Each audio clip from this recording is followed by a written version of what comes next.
very grateful that those of you in the room could join us, and I hope many are watching on our webcast. Today we are going to spend quite a bit of time talking about distributed energy resources. We have what I think is a really sort of intelligibly laid out set of panels, and we're going to begin this morning by with a presentation from Chris Villarreal, who's the president of Plugged In Strategies. If you've been in regulatory circles, Mr. Villarreal is your reputation precedes you, my friend. So all lies. Yeah, all yes. lies. So we are very grateful to have you in the building. And without further ado, Chris. Okay, is this working? Okay, cool. So good morning. Thank you, Chairman Hawk and the commissioners for inviting me to come out to Columbus this morning.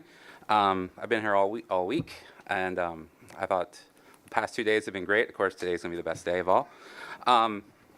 So we're going to talk about distributed energy resources, or I'll shorthand it DER. And I know today's Thursday, but I'm still going to say DER. Most of the comments I'm going to make through the slide deck is going to be referencing the NERC DER Manual, which I have a copy right here. And if none of y'all have copies, call Miles while he's cleaning out his office. Hopefully he can scrounge up a couple more for you guys. So the background for the manual is I was former chair of the NERC Staff Subcommittee on Rate Design, and unbeknownst to me, former President Kavula had already had a plan for the subcommittee, which was to write a document to assist state commissions and staff on how to address the evolution of distributed energy resources and its impact on how regulators do their jobs, both on the rate design component of it, the compensation, as well as just the integration of it all generally. So the document, started putting this together in February of 2016. Yes. And over the course of the next 10 months, myself and staff from 6 other commissions worked on putting this document together. One of the things that I think is really great about this is it's the perspective of 7 different states, including my own former state commission. So it's not just the perspective of a vertically integrated state. It's not just the perspective of a restructured state. It's not just the perspective of a state in an ISO. It has representation from California, which is a single state ISO, that's a hybrid model. It's got Minnesota, which is vertically integrated in MISO. It has Michigan Staff Commission, who's a restructured state in MISO and PJM. It had representation from the state of Georgia, who is not restructured, not in an ISO. It's vertically integrated southern state. Had representation from the state, from Massachusetts and the DC Public Service Commissions, which are, again, restructured states in PJM and in New England ISO. So it has a wide variety of perspectives in it, which I think goes to show that these questions around the integration of distributed energy resources are not limited to states like California or Hawaii. It's a challenge across all the state commissions, regardless of the structure. This draft, or this final document, was released at the NERC annual meeting in 2016. And I'm going to go through many, over the course of the comments of my presentation here, we'll go through bits and pieces of the manual itself. I'm only going to touch on the compensation component once. I know that's phase 3, so I'm going to make one reference to it in my slide deck. But I think what the document represents and why I can use it is because the document goes into a variety of regulatory questions around distributed energy resources.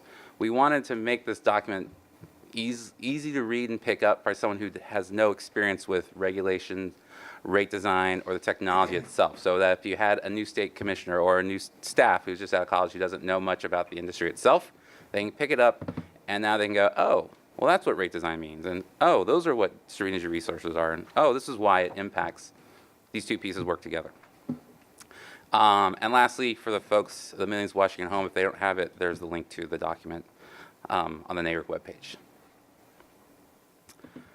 So one of the first things that we had to do is define what is, or what are, DER. That's, whether it's plural or singular, is still a debate. In fact, there's a conflict already. First, the title is what are, and the definition is. One of the things to remember about DER is oftentimes we conflate DER with solar. DER is more than just solar. And so what our definition says is the DER is a resource close to the consumer, connected to the distribution grid. And it's capable of providing a number of services directly to the grid or to the consumer itself. As we went through discussion, we then had to give examples. So we started with the simple ones: rooftop solar, distributed wind, combined heat and power, storage, microgrids, and the services that electric vehicles provide. Then we had a really long discussion on whether to include demand response and energy efficiency. From the perspective of the drafting team and me personally, if you read what is a DER, both efficiency and demand response fit into that definition. They are things that are located close to or at the customer's location that can be used to reduce demand or provide supply or services to satisfy the energy capacity or ancillary services need of the distribution system or the transmission and wholesale market. When we had our open meeting at the Nashville summer meeting, Commissioner Phil Jones from Washington stood up and asked, why is efficiency in there? Because efficiency is this other bucket sitting over here that has different rules and requirements around it, and there's, people have been doing it for decades, so why are we talking about efficiency? Again, in our opinion, efficiency satisfies many of the requirements of what is or what are DER. At the end of the day, it's up to the state commissions themselves to determine whether they want to keep any of these examples as their definition of DER. But for the purposes of the document, we kept EE in there. The other thing that you'll note is if you were to Google definition of DER, you'll have millions of pages, and each one of them will have slightly different definitions of it. So that was one of the things that we need to do, is provide our own definition to provide some weight to this thing. As we go through the document, it also becomes clear, and we'll get into this later, that other components that a regulator needs to start grappling around, especially when thinking about all these different resources, is how do you want the grid modernization process to proceed? What are the things you want what do you want to get out of grid modernization? You could focus on solar, and then your grid modernization will fall down a path of integrating solar. You could focus on storage, and then they'll be integrating storage. So understanding how these different resources play together becomes an important component of the thought process around how do you want the grid modernization effort to proceed, which then means you also have to understand the capabilities of the existing system, of what the utility system is. So these are the technologies that the manual identified. Many of those we're all familiar with what those are. The picture is an example of a representative sample of what a microgrid is. And as we heard for the last 2 days, the architecture and the way these things are laid out can be complex and really have a component of how does the regulator respond to these things that in essence are all happening behind the utility or outside the utility and behind the consumer. Some other entity is now managing all of these pieces and wanting to integrate back into the system. And this can be used to reflect frankly, any of these technologies themselves. Rooftop solar, the consumer or the third party is managing it to some extent. Energy storage has somebody else managing it, or the utility. Electric vehicles are the same thing. You have an electric vehicle sitting out there that's connected to a charging station. That charging station can be used to dispatch at any time in response to a price signal or other grid signal at some compensation. And again, we have DER and efficiency in there. So the prior slide is about the actual things that are being invested in on the customer side or utilities want to invest in. Other related technologies to really assist the integration of distributed energy resources, some of them are highlighted in this document. We'll go through a couple of them in a minute. But these are the other technologies that were identified in the document and have come up several times over the past 2 days. First one is the Advanced Distribution Management System, which allows the electric utility, the distribution utility, to understand, have visibility into its system, what is going on across its system, so that they can manage the distribution system. Traditionally, there's not much visibility into the system, so if you ask the utilities, how well do you know your system? Some parts of the grid may be on SCADA, so they know what's going on there. Other parts are not, so they have no visibility into their system. For example, in Minnesota, where we have 3 IOUs, they serve vastly different parts of the state. So Excel serves largely the Twin Cities region, so it's very urban, suburban. There's a lot of technologies rolled out. Otter Tail serves the western part of the state, which is largely rural. They, in fact, call themselves the largest. They act like they're a co-op because it's rural. There's not a lot of population base, and so the customer per mile is very low, whereas Excel is very high. DERMS. The next one is DERMS. We've talked about DERMS already. AMI. AMI to me is one of those foundational pieces of the system that provides not just visions of what goes on at the endpoint, but provides a whole slew of other information that can be used by both the utility, the consumer, and potentially an authorized third party to make use of the data to provide some additional benefit. AMI gives the utility a greater understanding of what's going on at the very ends of their system. So instead of just looking at a substation or maybe a transformer, now they can actually see what's going on at the very end. And then the consumer can look at it, and now can see what's going on inside their home. Additionally, that data is useful to third parties who want to offer additional technologies or services like storage or electric vehicles or rooftop solar, because then they can provide a cost estimate of what this will save a consumer. Smart inverters and hosting capacity, we'll get into those in a minute. These resources and services are also largely going to be autonomous, which means they have a program written into it and they know how to respond in response to other input that's going on. Bringing the technology and the knowledge out to the edge and allow these things to operate on their own means that when they do disconnect from the system, they can continue to function, they can continue to operate and provide other services. So instead of the utility bringing everything down and slowly bringing things back up, now this part of the grid can continue to work and they can just focus on where the actual harm is at. Of course, these are all situated and connected to a communication network. We talked about that over the past 2 days, and I have another slide on that.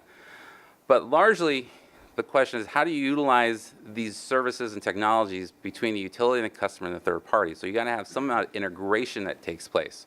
And that's where that's the reliance on the autonomous controls of these resources, as well as the utilization of the communication network, so that these things can all work together, talk to one another, and have information that's going back and forth so it can operate efficiently. So we have the communication networks. I won't belabor this too much other than to simply point out 2 things. The slide over here on the right gives you another breakdown of terms that have been thrown around the past 2 days. So you have the home area network, which is the communication network that goes on inside the home. So the meter has information, sends that into the home, and then something optimizes inside the home. The neighborhood area network is the connections basically from the meter up to places between the meter and the collector point built over a mesh network. Those pieces can all talk to one another. So in essence, that's a representation of a mesh network. The wide area network, or I guess people can also call it the field area network, is where all these little pieces are been aggregated up to a larger collection point, and then that can send a message back down into the system, and then that connects to the utility. The picture on the left represents basically the same thing with something new added on top of it, and this is what was hinted at several times yesterday. The cloud above the distribution lines is really what I want to point out here. That is the third-party DER network. Typically, if you have a third-party network like an electric vehicle charging network that wants to communicate usage, how much did the car charge, utilities typically will not let that third party communicate over their networks. They have reasons for it, not the least of which is they don't want things they don't own working over their network. They don't trust those things. So what ends up having to happen is that third party then creates a new network. So I did it anyway. I did that so I didn't have to do this, but I'm doing it anyway. Now you have this other network that is over the internet that connects back to the utility. And so the utility has to integrate this data in the back end. There's nothing wrong with that. there are good reasons why the third party doesn't want to use the network as well, because the third party now they have their own business needs for wanting this information. They have their own services they can provide to the consumer and have allowed to the market. So having the DER provider also being an agent of data collection is just another example of the importance of data and the services and flexibility that these two networks can provide. You have the utility network providing utility services, and then you can build up on top of that third-party services and offerings and have those two work together and bring out additional values from those investments. So we've talked a lot about data over the past couple days. Clearly, data is a really important component of making any of this really work. But I want to note that there's a variety of data, and sometimes they get conflated with one another. There's grid data. That's the data about the system that only the utility has. Things like is the consumer connecting to a single-phase or a three-phase system? That's important if you want to provide high DC fast charging. That can really only happen at a three-phase system, which is going to be usually a commercial system.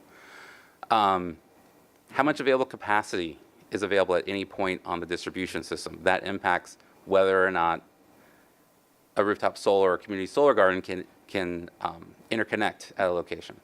So having some amount of information about the grid itself to the third parties facilitates the integration, because now instead of going through an interconnection study from the third party and then utility spitting out saying nope, now third party has to move around and figure out where they can actually do it. If they had it up front, now they know where to go.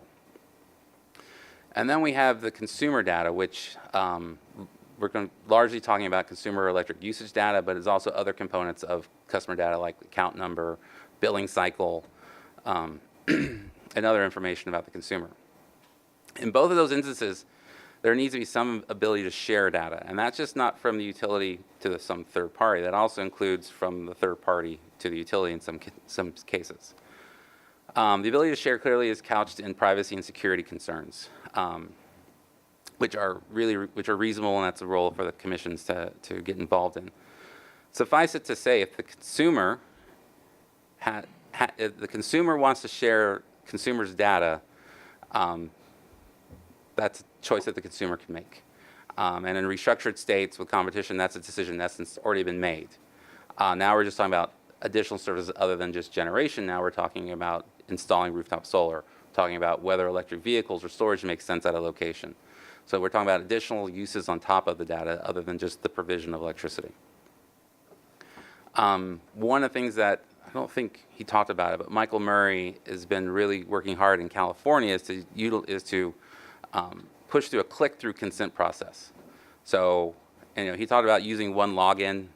Facebook, you can use the Facebook login on all sorts of pages now. So that's the same concept. You just the customer's just clicking through a process instead of taking a form, reading through a 4-page form, signing it, scanning it, and sending it back, or even just doing it online. Now you can just click through the whole process, and it's much easier for the consumer. There are studies that found that consumers really only go through about 2 pages before they get frustrated and stop doing anything. So if you have AMI and you have the data wants to be used because that's how you extract greater benefits out of the meter. But if the process frustrates consumers themselves, they're just not going to do it, and then you've lost that benefit. I want to talk just very briefly about the protocols. We had a discussion about EDI and green button. EDI is an old standard. It's housed at NASB, the North American Energy Standards Board, and it's used very well to facilitate transactions between utilities and suppliers. Green button is a separate standard. The main difference, there are several differences between EDI and green button. First one, green button is an IP-based standard, whereas EDI is not. Green button also can do a lot more stuff than EDI can. So EDI is great at facilitating monthly data and large chunks of data. Green button can share lots of little pieces of data much more frequently than EDI is set up to do. And then the third one is orange button, which is an emerging profile that's also being developed by a Smart Grid Interoperability Panel to assist the solar data. What solar data is necessary from any particular resource that needs to be shared with the consumer or with the utility? Because solar's installation is providing lots of collecting lots of data itself that the utility may want to use. So what type of information needs to be provided and shared with the consumer from those solar installers? So I'm going to talk a few minutes, just a little bit about hosting capacity. Next panel behind me, we'll talk a lot more about hosting capacity, I'm sure. And I took this from EPRI because it's pretty succinct in my opinion. And I'll show you a picture of what a heat map looks like on the next slide. But hosting capacity is, as it says, the amount of DER that can be accommodated without impacting the distribution system. One way to measure that is, as they've done in California, is they've implemented, all utilities have to measure minimum daytime load. That's a function of how much available capacity is available on any given system. So the question, the eventual regulatory question to be asked is, can the utilities themselves measure daytime minimum load at every circuit and feeder across their system? Depends on how much technology and visibility is available that they've installed. Hosting capacity is location dependent. As we all know, DER, the benefits and values of DER themselves are location dependent, as well as feeder specific and time varying. Because at any given point in time, if you have solar, it's producing or not producing. The consumer is either consuming or not consuming. The feeder is either older or newer. There's 3 rooftop solar on location. No, there's no rooftop solar location. There's an EV or not an EV. So all these components impact the available capacity at any given location because that's just the nature of the individuals. Hosting capacity also goes through a series of other considerations, of which the one that at least I see most often in Minnesota is flicker violations, which is a component of the interconnection process. So what this ends up looking like, for example, before I move there, because this is an important point, a way to represent hosting capacity is providing a map, which is what you're going to see in the next slide. Some utilities that I've heard are reluctant to provide this map publicly because it provides a detailed description of their distribution system. Now, conceptually, you could walk around and you can see all the distribution lines, but having it in one centralized location on the web makes some utilities uncomfortable. So there are ways to address that. California puts about you, I think Southern California Edison, you have to be approved by the utilities that you have a purpose for looking at, and then you get the map. Other utilities like Pepco has it on their webpage, and this is a picture of the Pepco heat map for Washington D.C. that I pulled up the other day, and I just Googled distribution hosting capacity heat map, and this was the third thing that popped up. I bring this up because of the security statements. So this is downtown DC, the big open space right in the middle where the blue lines all come together is the US Capitol. If you look to the end, closer to the edge of the line, there's almost a complete circle. That's where the White House is. So there's no less secure, or there's no place in this country that needs to be more secure than Washington, D.C., and Pepco has their hosting capacity heat map available on their webpage. What's over on the far left is the explanation of what all those colors means. I like heat maps. They're really interesting. They tell me a lot. They're fun visual representation. Being colorblind, I don't like colors very much because I get lost and can't figure out when in the world is which color. But this, in essence, is providing the developer an idea of where there is available capacity to install, for example, rooftop solar. Or when we get to the future days of integrating a variety of resources, perhaps storage would make sense there, or demand response would make there as a means to alleviate pressure on that location of the system and compensate that eventually. So again, I just wanted to give you a picture of what a heat map looks like. It's also overlaid a Google map. So if you were to continue to drill down there, you would see is a Google map that this is overlaid on. That's, I believe, pretty typical of most hosting capacity maps. Then we have the discussion of smart inverters. So every rooftop solar, in fact, every generator has some amount of inverter because generation is produced in direct current And in order to transmit it and put it on the system, it needs to be turned into AC, alternate current.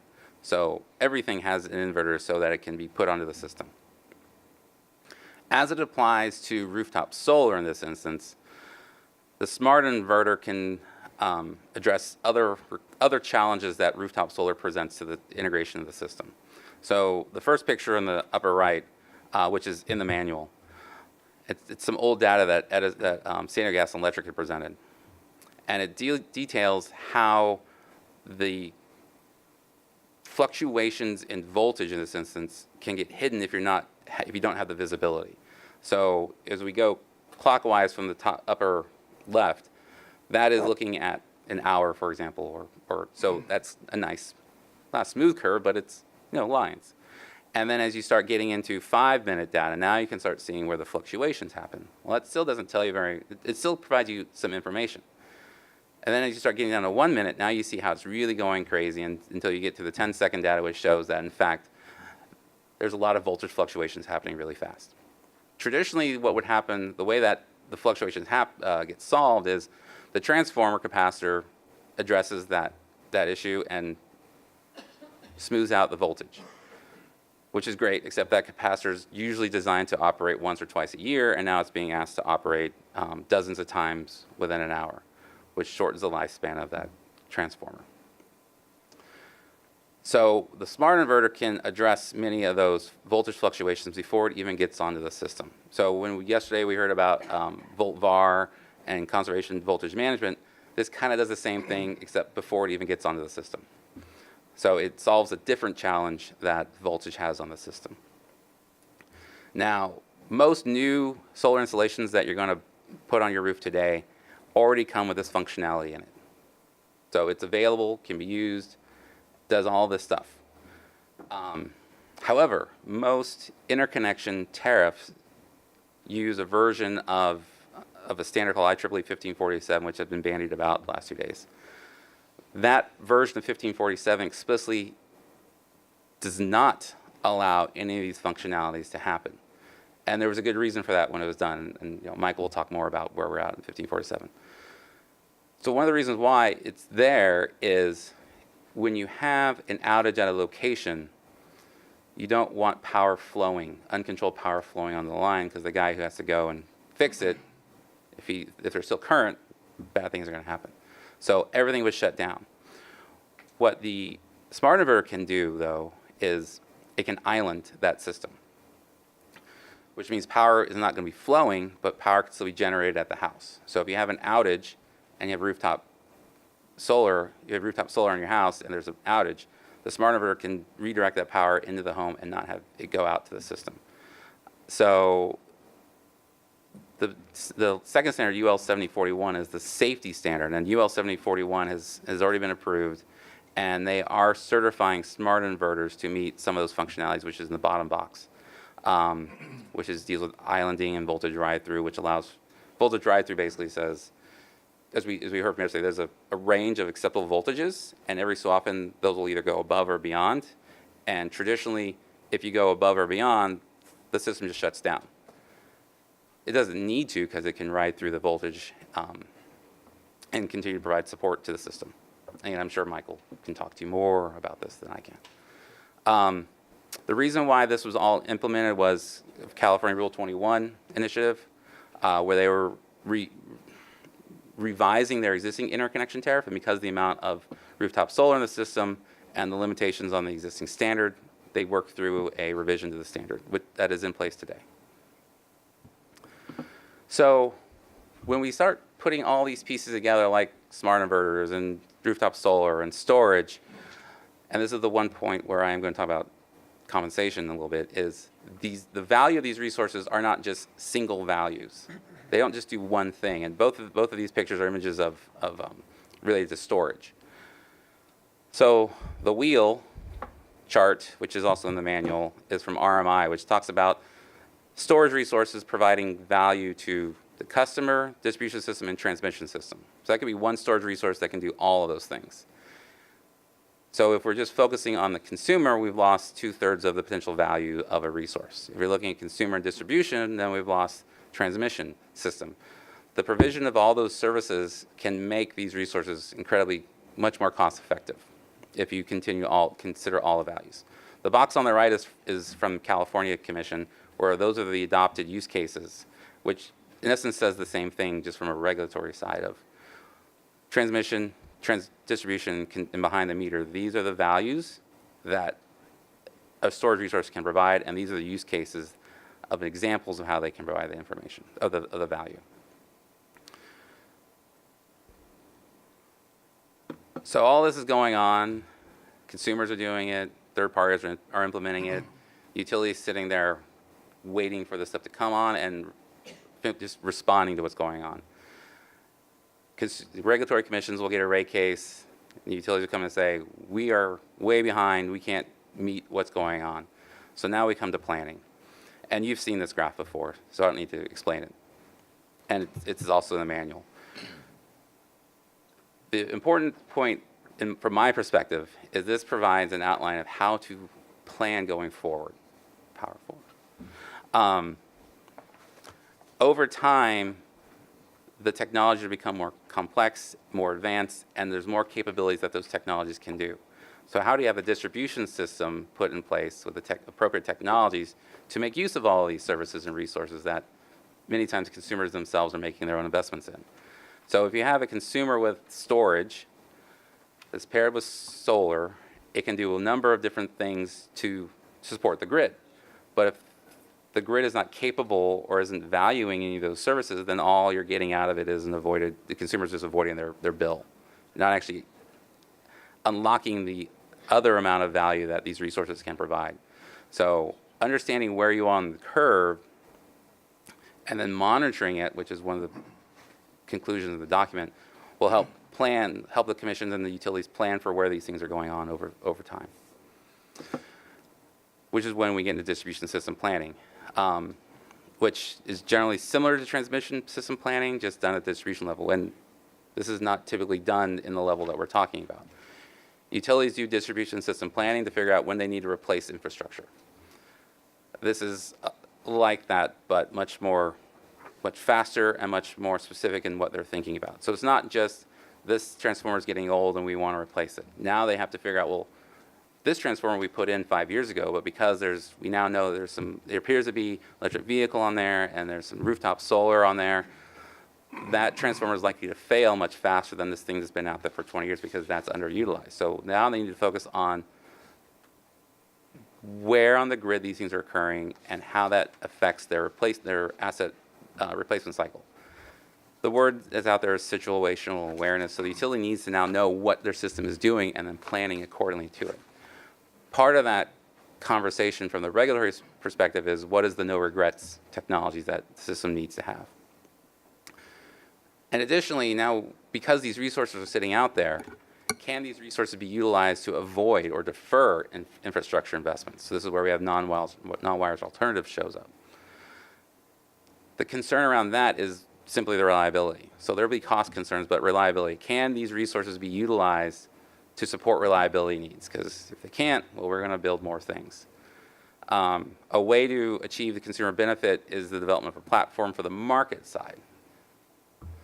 And so we've been talking about that for a few days. So the questions around distribution system planning include things like, how does this integrate with existing utility practices? So they are doing distribution system planning now. Now we're asking them to do a lot more things to integrate these resources. How do you put those two scenarios together? Then how do you integrate that with RTO information? So we have an open FERC NOPR on that. That's waiting for quorum. Because so as you start aggregating these things together, that has an impact, may impact the wholesale market as well. So the RTO needs to have some amount of information about what's going on below. And then lastly, as it integrates RTOs and distribution systems and the third party or the customer, who needs what information? How does information go from the utility to the DER, from DER to the RTO, and RTO to the utility? One of the topics that came up yesterday was prioritization of information. This prioritization of information also exists in this discussion because the RTO may want to dispatch a DR resource, but if utility doesn't know that DR resource has been dispatched, they assume the load's there. So some amount of information needs to be exchanged between these three entities, so that the utility, the distribution utility isn't saying we need more generation here, but the RTO is saying nope, we're reducing consumption. So now you have a mismatch. Standards, I won't belabor this. I think this has all been said. We've talked about all these standards, but clearly there are other standards. For example, in interconnection, there are other standards that are out there related to how you value flicker. I can just give you an example. In Minnesota, there was a dispute over which is the right flicker standard. The interconnection tariff said one. The independent engineer who analyzed the complaint said, no, they should be using this other flicker standard, and then the disputes arise between the two. So these are the examples I think are the more important, or the ones that come up a lot, but just a recognition that there are others that are out there as well. Again, and then another common theme has been referencing the cybersecurity. Some of the best practices that have been showing up include things that utility cybersecurity practices should be risk-based. They should rely on standards, and the standards are the ones where the security gets built in, is where it's at.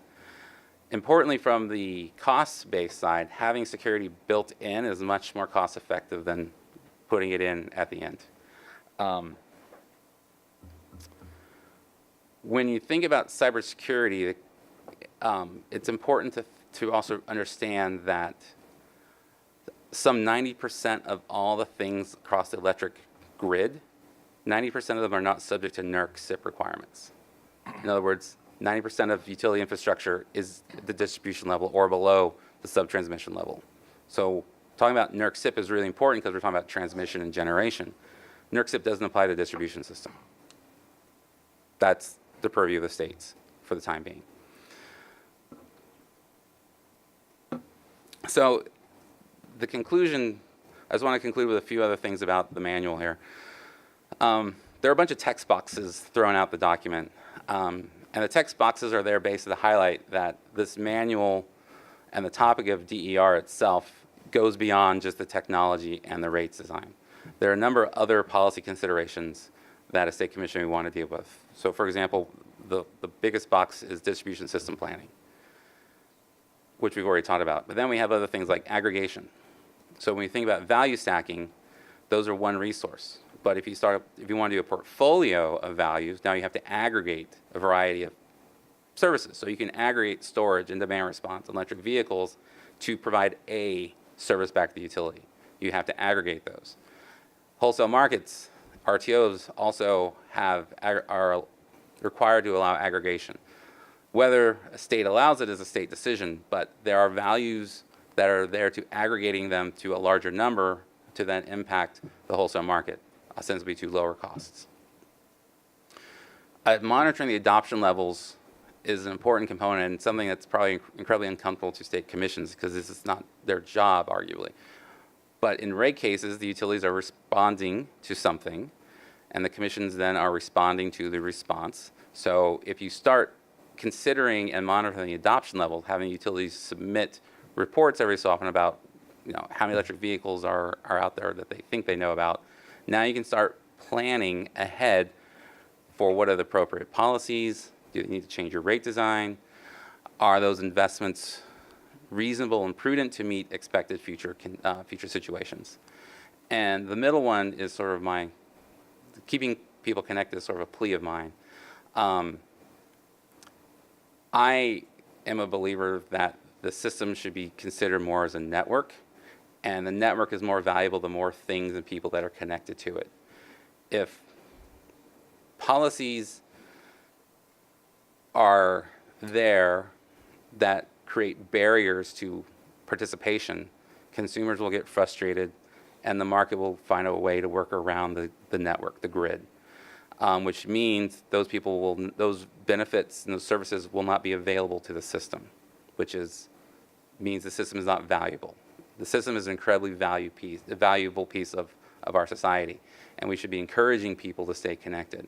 So things that erect barriers to participation run the risk of people disconnecting, and utilities will probably dismiss that, but there is a risk of disconnection. If nothing else, there's a risk of other states relooking at retail choice and just losing that load entirely. So thinking of the system as a network means how do you keep as many people and as many of these benefits and services connected to the grid as possible? And with that, that's it. So thank you very much, and sorry for going a little over. No, you're just fine. Chris, thank you very much. It was a wonderful presentation. Let's proceed with the same format that we proceeded with yesterday. And let's go ahead and have Michael Coddington he's a Principal Engineer, Integrated Devices and Systems, National Renewable Energy Labs, go ahead and provide... Oh, that's okay. Sorry about that. We'll go... My mistake. Julio Romero Agüero, Vice President of Strategy, Quanta Technology. We'll go ahead with Julio's presentation, and then who's up next then? Okay, then Mike, and then we'll go with Tom, and then hopefully that'll leave some time for some robust Q&A for the entire panel. So without further ado, Julio. Thank you, Chairman Hack. Thank you to the Commission for the invitation. It's a pleasure to be here. This is my first time in Columbus, Ohio, so I'm enjoying my stay. Thank you. This morning I'm going to talk about impacts and solutions for integration of distributed energy resources in power distribution systems. Probably my presentation is going to be a little bit technical, but I'll try to do my best to convey the message. Let me start by saying that I'm here in representation of the Institute of Electrical and Electronics Engineers, the IEEE. The IEEE is the world's largest professional association. We are an association of 420,000 members, a global organization. And the point that I want to convey here is the importance of the work that IEEE does in developing standards, engineering standards, and some of those engineering standards are applicable to integration of distributed energy resources, specifically IEEE 1547. IEEE consists of 39 professional organizations. One of those professional organizations is the IEEE Powering Energy Society. The president of that society is Damir Novosel, who is the president also of Quanta Technology.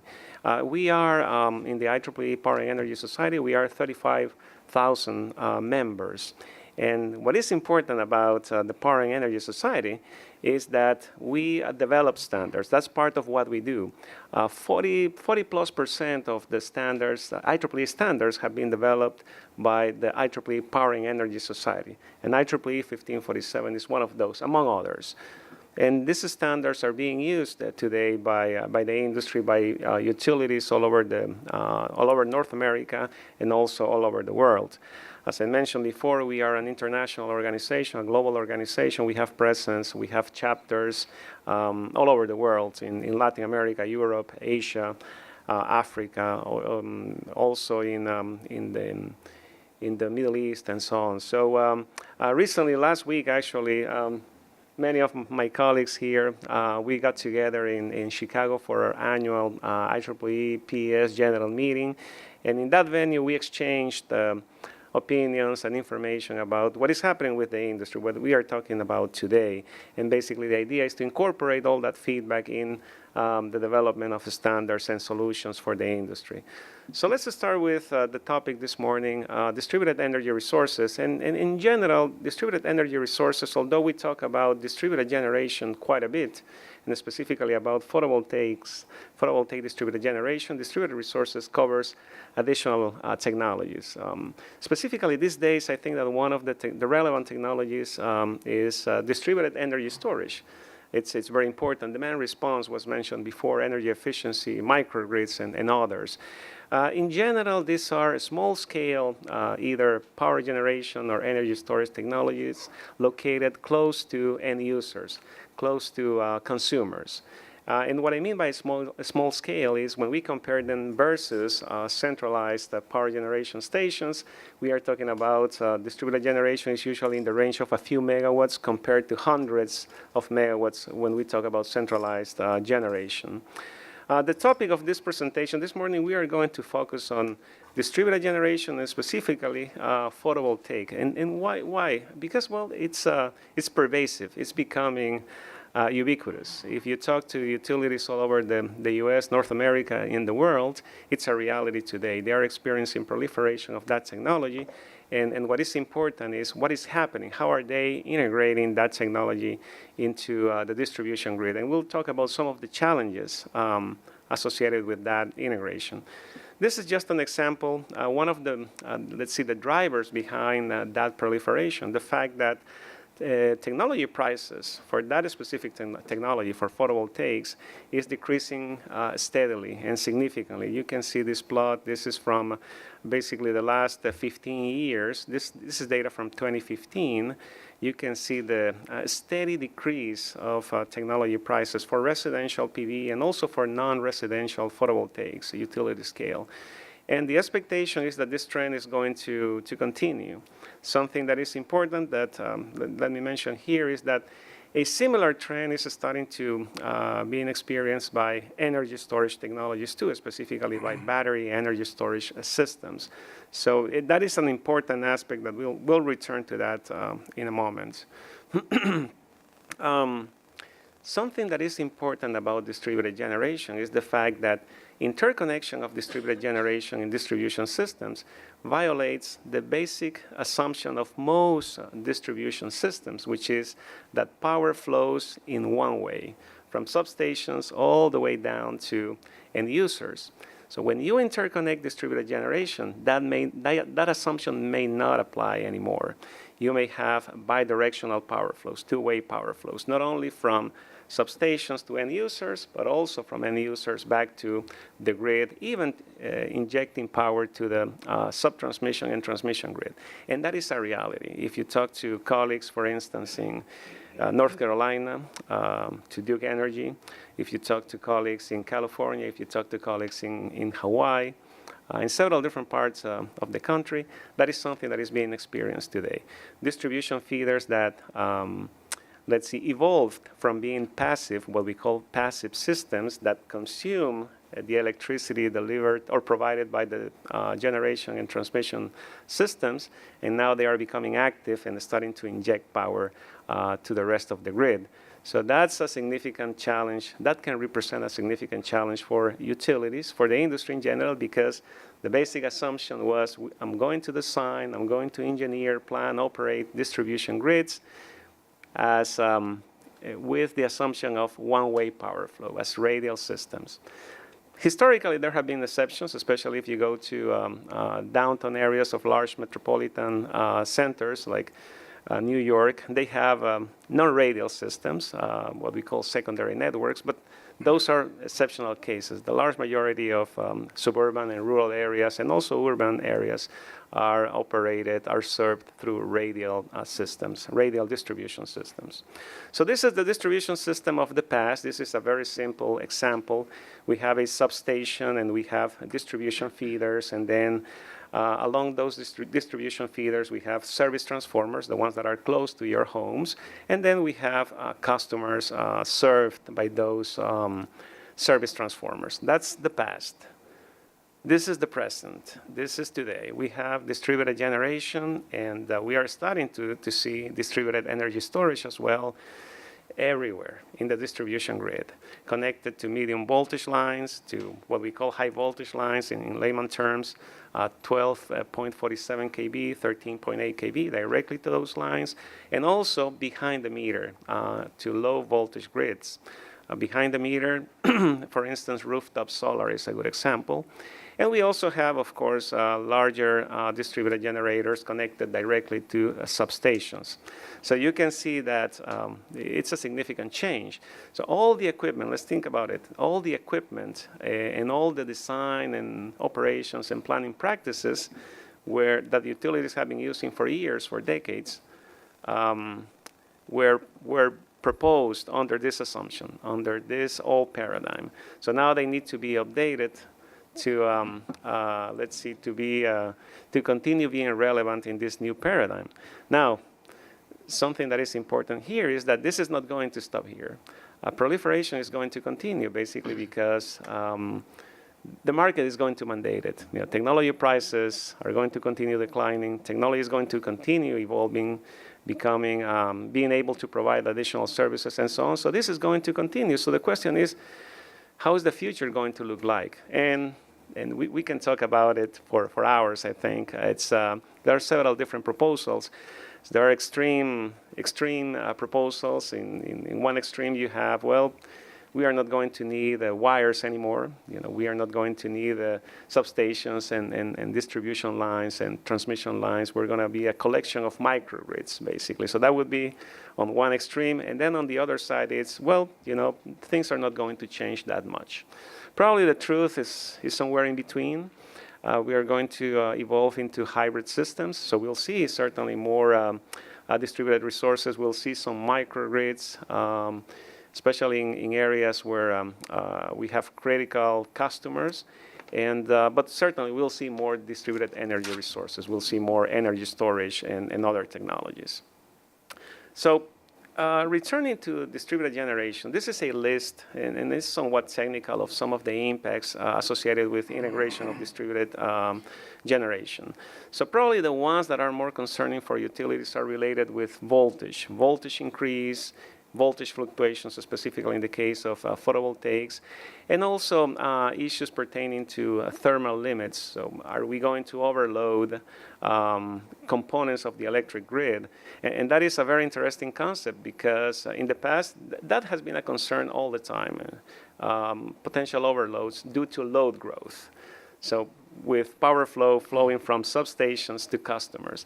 Now the concern is we have reverse power flow, distribution systems injecting power to the sub-transmission and transmission grid, and the amount of power that is going to be injected may be so big that now that amount of reverse power flow may overload components. So that's another concern. And there are other ones that I'm not going to go through all of them. Some of them are quite technical, but just an example of those.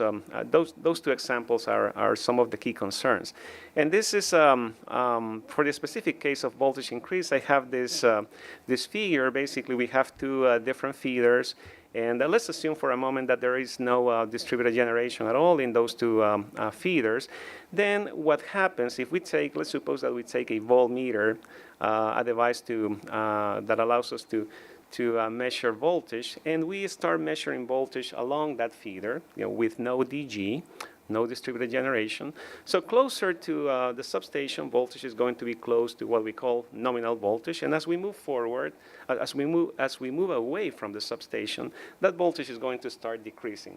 And that is completely normal. That's the laws of physics and electrical engineering tells us that that's how it should be. As long as that voltage remains within a bandwidth that is defined by standards, we are fine. Customers are going to receive good quality service. When we interconnect distributed generation, that changes, and that's what we have in this figure. As soon as we interconnect distributed generation, if we interconnect it in critical nodes, or if we interconnect enough, then that voltage may increase, and may increase beyond those allowable limits. And that can be a problem for customers and also for utilities. And that's what we have here as well. In this case, and let's keep in mind that what the industry does to analyze systems is to develop models. And when we develop models, what I mean is computer models these days, and we rely on math and we rely on physics to simplify reality. So that's an important point.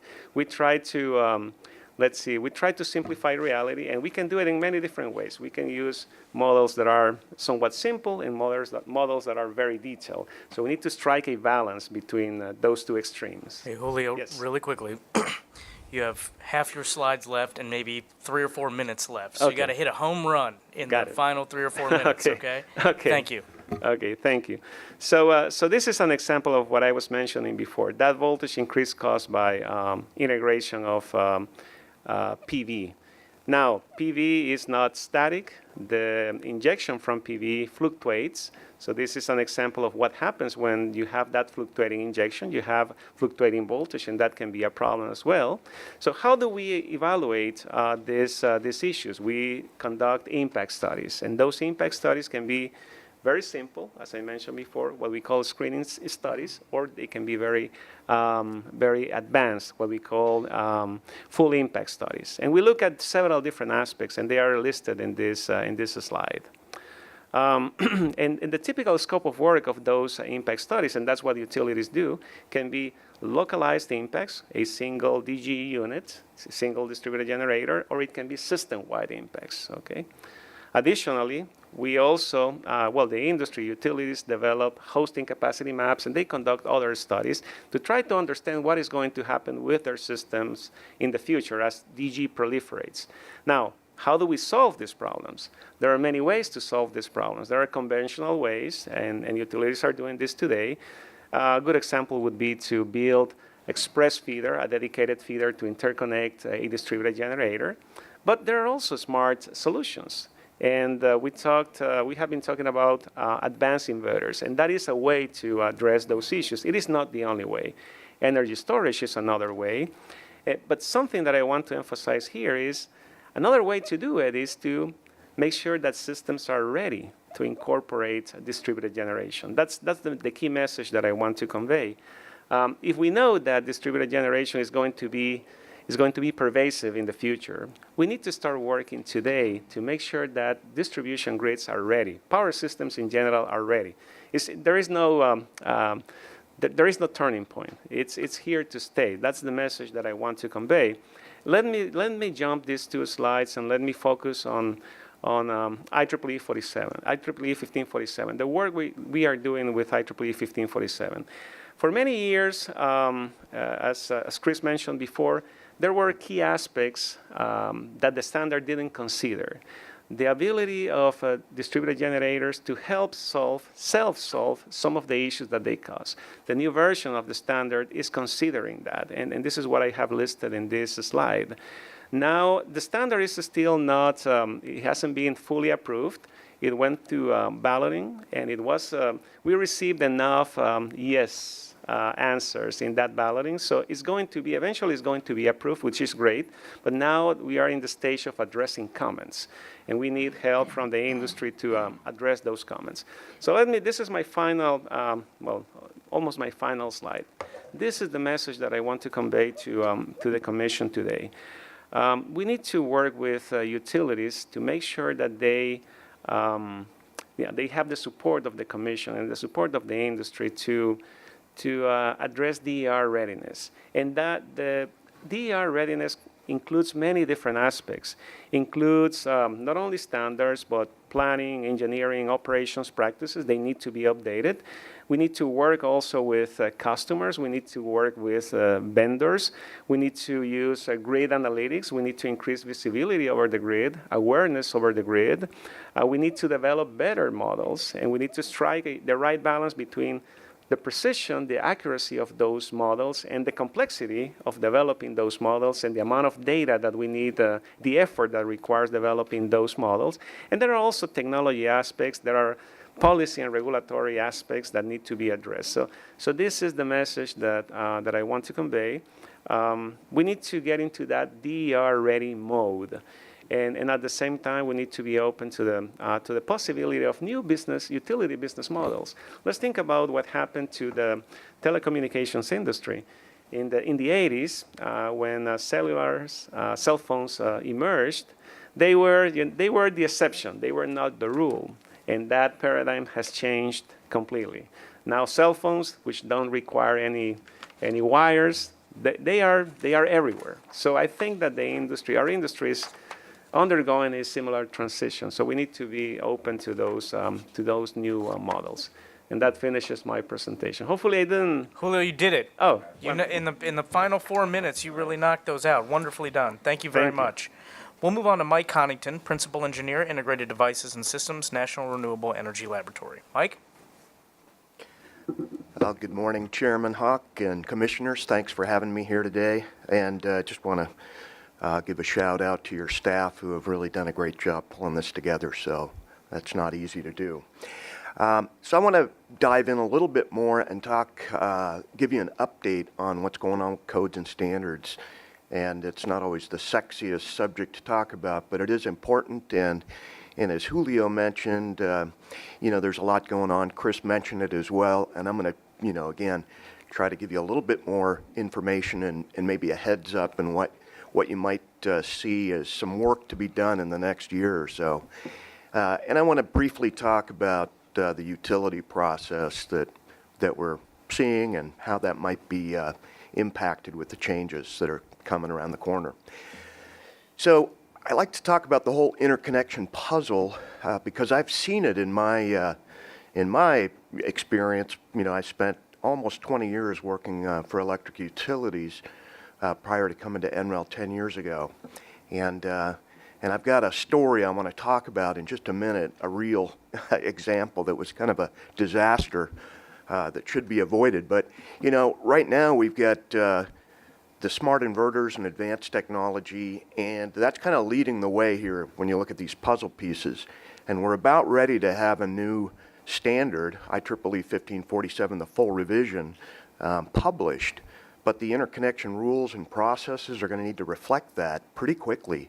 And another gap that we've got is that the advanced modeling tools are kind of behind and need to be able to address distributed energy resource integration onto the grid. So everything's not in sync, and that leads me to the story I want to talk about from my own experience. Again, when I was a young engineer, I was called to a meeting and was asked to work on integrating a big generator into a hospital that would send power back to the grid.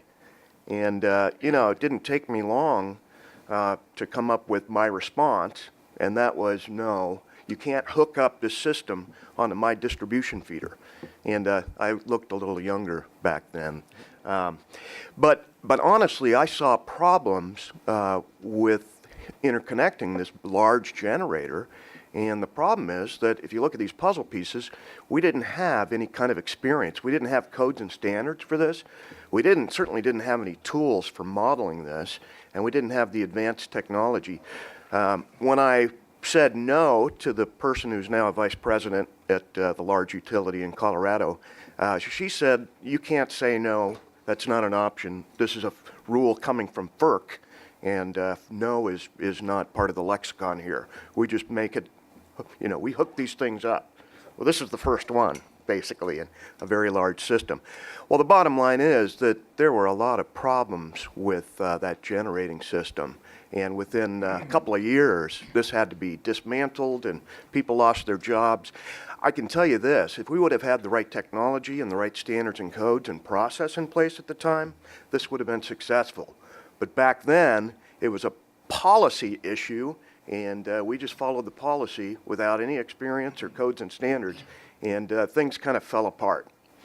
So I want to introduce kind of the most important codes and standards. And years ago, the question kept coming up about, well, what are these codes and standards and where do they apply? And why should I really care about them?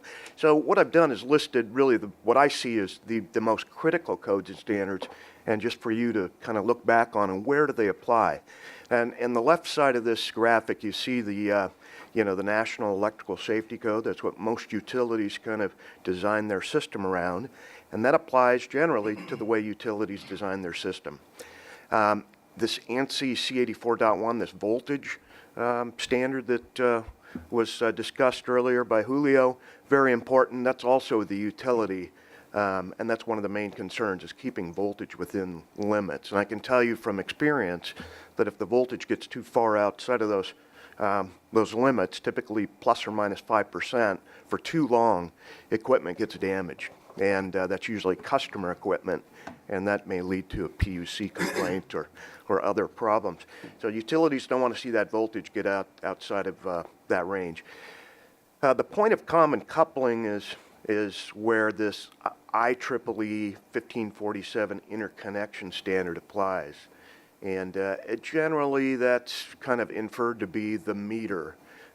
It's a little bit of a gray area, and that's changing a bit with the new standard, but for the most part, this 1547 standard that we talk about, and that's part of the rules already here in Ohio, it applies pretty much right at the meter. And there's a family of standards that the 1547 the working groups have developed for other, other more detailed topics. And finally, the National Electrical Code, of course, applies on homes and businesses. But that National Electrical Code has specific language and provisions for these DERs like solar and wind and other technologies. So that's an important code to live by. And finally, we've got the UL 1741 and the recently passed UL 1741 SA, which is really the smart inverter standard. And coming up in September, California is going to make that a requirement for all new applications to have these smart inverters. I can tell you that they've already been shipping smart inverters for years, but all of these functions have been turned off. So they're really not allowed to turn on the smart inverter functions. But if you've got a UL 1741 SA sticker on the inverter, then you're allowed to do a lot more. And these are more grid-friendly functions. I'll talk a little bit more about that in a couple of minutes.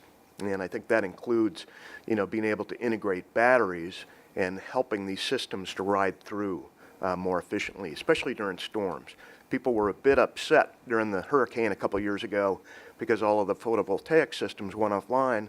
A lot of people didn't realize that you need the grid to be on and operational in order for these systems to be working properly. All right, so this is just a list to refer back to, excuse me. Just a list of standards and codes that are important. The red box is what I've already covered, but there's a number of codes and standards, and many of these point at other codes and standards, but just here for your reference. Okay, I want to talk about this full revision, which has been balloted. The ballot was approved by voters, but we still have to go through and address comments, which is a pretty challenging process, and we've got multiple phone calls each week to do that. But the changes that we're seeing, and I think this is very important for every state that points to IEEE 1547, Ohio is one of them, is to look at these new functionalities and kind of prepare for the new, I guess, all of these new changes. And basically, just to put it in a nutshell, the original 1547, kind of the motto was, if there's any problem on the grid, shut off and get out of the way. But unlike the big power plants that are required to ride through problems with voltage and frequency, these systems were allowed to just drop off any time. The new standard is going to require that these systems hang on, and that's a good thing because we've got between 40 and 50 gigawatts of solar PV alone in the U.S., and to have all of that just drop offline because of a blip on the grid is a problem. And we saw that happen in a recent event in California. And that needs to be mitigated, and it will be with many of the new functions in cooperation with the electric utility. So supporting the voltage and frequency of the grid, just like the big power plants do, that's one of the main goals of this revised standard. And I guess I just want to highlight this, that we can't just adopt this standard without really taking a close look at the, at some of these provisions. I think that's going to be on the to-do list of every state PUC that has any DER connected. Oh, I want to mention, by the way, the original standard referred to it as distributed resources, and we spent probably an hour as a working group talking about this and decided we should call it DER, distributed energy resources, and that also eliminated the confusion with DR for demand response. So too many acronyms, but we've got a bit of a name change. And this standard also incorporates smart inverter functions. The only thing I want to say about the National Electrical Code, which is important, is there's a recent, there's this latest code cycle, which was 2017 code cycle, has some new articles, one new article about utility scale PV. And this is very important for these large power plants and kind of eliminates some of the confusion that was out there in the U.S. between the the various inspectors and authorities having jurisdiction. So it's now coordinated with the utility side, the NESC. All right, so as I mentioned, UL 1741 SA, and it was talked about earlier, It kind of allows for smart inverters to be, placed out on the grid. And I think this, again, is an area that all states need to really consider. California's made this a requirement come September, but basically these are going to be available on the shelf. They are today. And so, Ohio needs to make the decision pretty soon. What are we going to do? Are we going to require smart inverters? And if so, what kind of set points? And that's a much more, longer discussion. We could spend a full day on that. And you've already been through 2.5 days. So I do want to point out Tom Key, who's going to speak after me, has got a very good, and he's got some printouts of little background on IEEE 1547, the full revision, as well as, how that applies to smart inverters. So you might want to get a copy of that. That's a great publication. So ANSI C84.1, again, here for your reference. It's very important to keep that voltage in range. And again, the NESC is what most utilities kind of live by when they design their system. I do want to point out there's a section in here that states that utility employees need to make sure that they've got everything isolated, that they test it for voltage, and that they ground everything out before they ever expose themselves. So if anybody ever says, what if our employees get hurt by photovoltaic, really, if they're following the rules, this could never happen. Just want to point that out. EPRI and NREL and Sandia, along with some other folks, California, did a study and looked and interviewed at utilities across the U.S. on how they interconnect. And I know I've only got a couple of minutes, so I'll make this quick. I know Tom's going to talk about some similar aspects of this, but this is the typical process utilities follow. Julio talked about kind of the detailed impact study. I think most PV and other DER developers and customers want to see this, these things go through as quickly as possible. A utility in Arizona told me that as far as their applications go, 2 out of 3 get returned to the applicant because they're incomplete or there's a problem. So that's a big issue. And again, that's an area where improvements could be made in all states, just improving the application process. The fast track up, I wanted to put this in here. Ohio's definitely got a very up-to-date listing, for their process.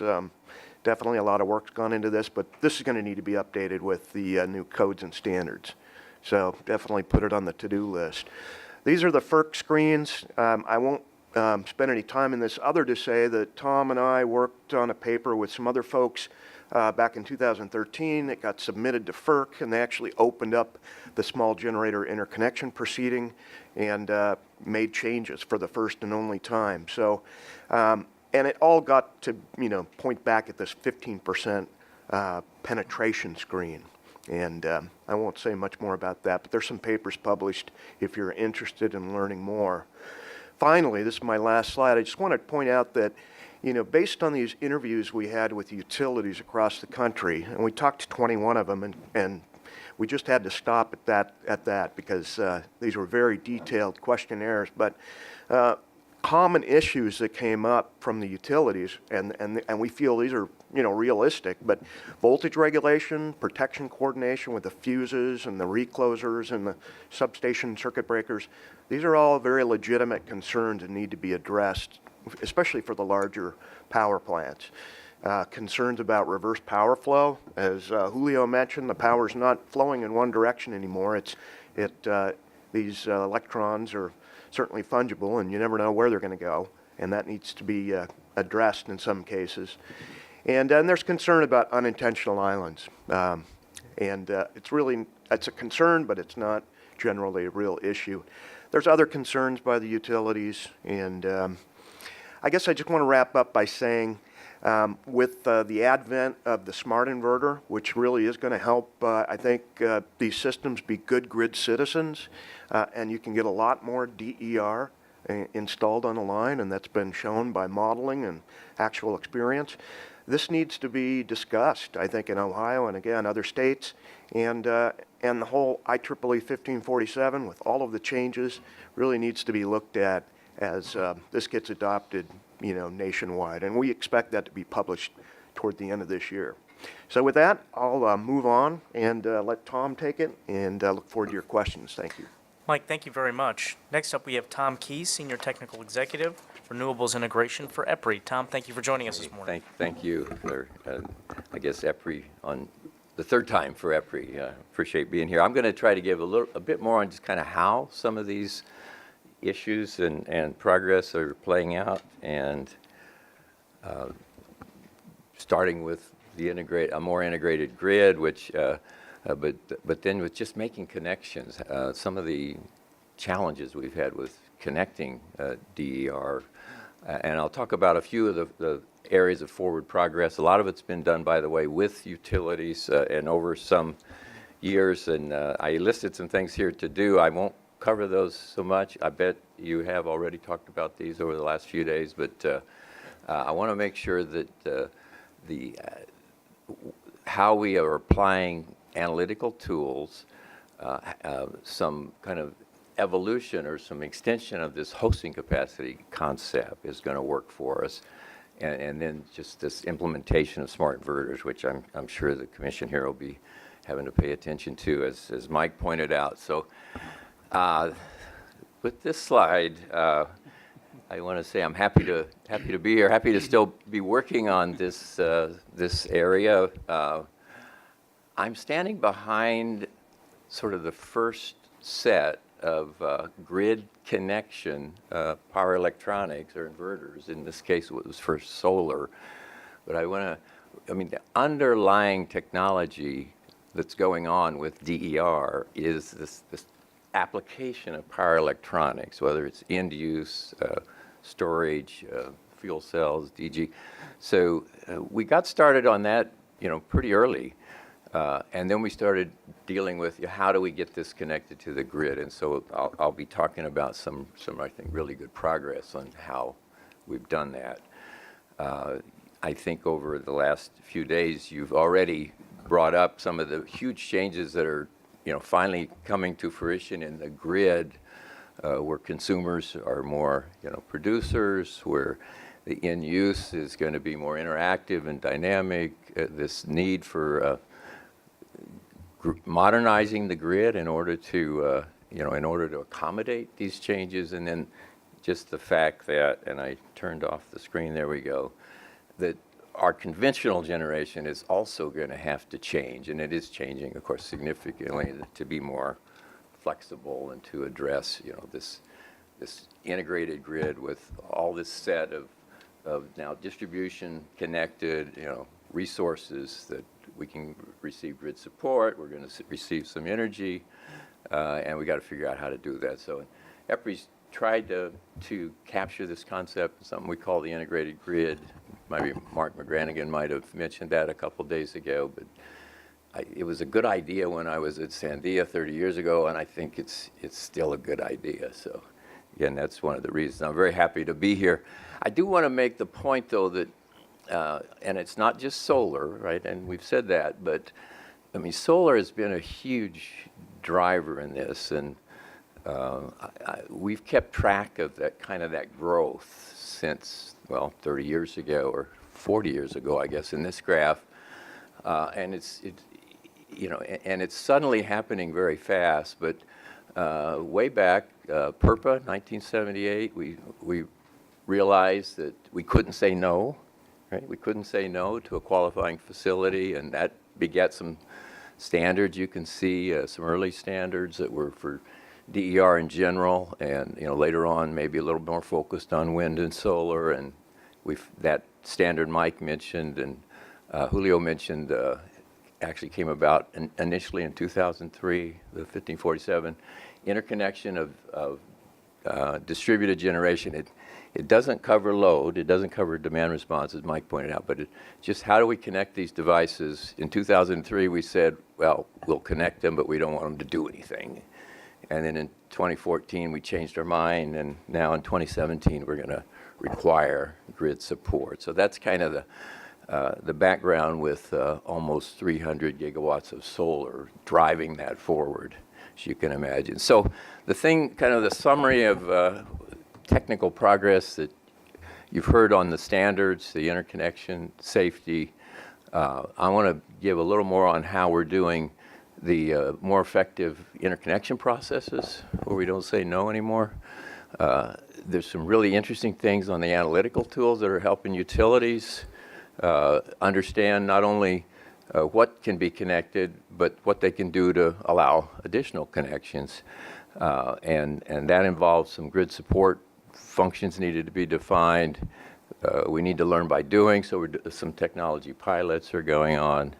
And eventually we got to sort of weigh out the value, right? There's some valuing methods to make decisions about where you make your investments and what you connect. So in the pilot area, Duke, First Energy, and AEP are all participating in this, and many other utilities across the country.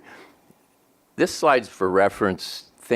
We're not done with this, I don't think, and I think probably over the last couple of days you've talked about a lot of the issues with communication, interoperability, cybersecurity, and so forth. So I won't cover those, but we strongly believe that that's going to be a part of really this integrated grid of the future. All right, just getting connected, and as Mike said, you could say no a few years ago, but we've made a lot of progress. This is the idea that there's some expedited for smaller systems. I think it's 25 kilowatts here in Ohio. There's some screening ideas with fast track, and then you may have to do a study. I wanted to give you just some relative comparisons on that. In Ohio, the expedited you call level 1, right? The screening is 2 and 3, and then you have the studies, and it's pretty similar to all states. I think this is this is the right way to go about it. By the way, that idea came, well, it was in a FERC SGIP back in 2005. And I'm showing you some evolution of that FERC SGIP. Now, FERC jurisdiction is not state jurisdiction, but as it was proposed then, it was a procedure that could be used, and a number of states are using it. And it's interesting over the years. You can see at least recently, 2013, the fast track, the supplemental review was added. 2016, the requirement for reactive power. Also 2016. The voltage and frequency ride-through. All these are now included in that standard for the interconnection of distributed resources, or DER. So there is a connection there if the local jurisdiction of the state adopts it in utility. I also want to make a comparison just to California, as a bleeding edge, early adopter. It's probably on a different schedule than you need to be in Ohio, but if you track it, in fact, the FERC came after the California. It modeled a lot of what it put in that SGIP from California. And then you can see, from 82 to 99, in 99, the technical screening idea was put in, and then in the 2011, storage, and 2012, the fast track idea, which I think you folks are already using. 2014, they required smart inverters. It takes some years, so as Mike said, they're just now implementing that. And then most recently, this idea of a pre-application report and cost certainty envelope. I don't know if you've seen that. It's very interesting, but and of course, a lot of states, including Ohio, have seen to update their interconnection. Related, I wanted to show you an example from New York, where the fast track in New York's under 50. You're under 25. And 95 or 96% of the applications go through the fast track. But in fact, that's only 20% of the energy of the capacity of the megawatts. So there's still a lot of work to be done in this figuring out how we're going to screen and study, and there's just a lot of activity there, and I think the trend is toward these larger systems. So even though the fast tracks have been more readily allowing, passage of rooftop and so forth, the studies are becoming a lot more important. And that's what I want to show you, how we're addressing those with some advanced tools. Solar in particular provides challenges just because of its variability. You can see a month in Knoxville, Tennessee, where I live. Not untypical. And I got 5 minutes, perfect. It's a little less variable in the West, by the way. So in the East, I mean, the most variable in the U.S., because we did a lot of data collection, is Florida. But all the way up through the Midwest, we get lots of moving clouds and variability. So the idea of this hosting capacity, which you've heard about probably several times this week, if you look at a specific feeder and you add penetration, eventually you can see something breaks. And you need to look at several things, so voltage, protection, part quality, thermal issues. And so when we apply that, and here's just a specific case, I wanted to give you a reference, just kind of how this hosting capacity is defined. In this case, the vertical axis is voltage. We're worried about over voltage, the red line, and the horizontal is how much a particular feeder can hold. And the way the concept works is there's a certain number of deployments. The blue dots are deployments. There's a certain number of deployments that it doesn't matter where you put it, it's fine.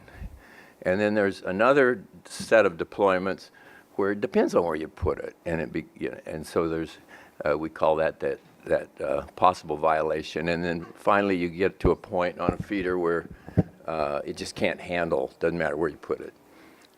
So that's the concept, but I'm going to show you a couple extensions to that concept.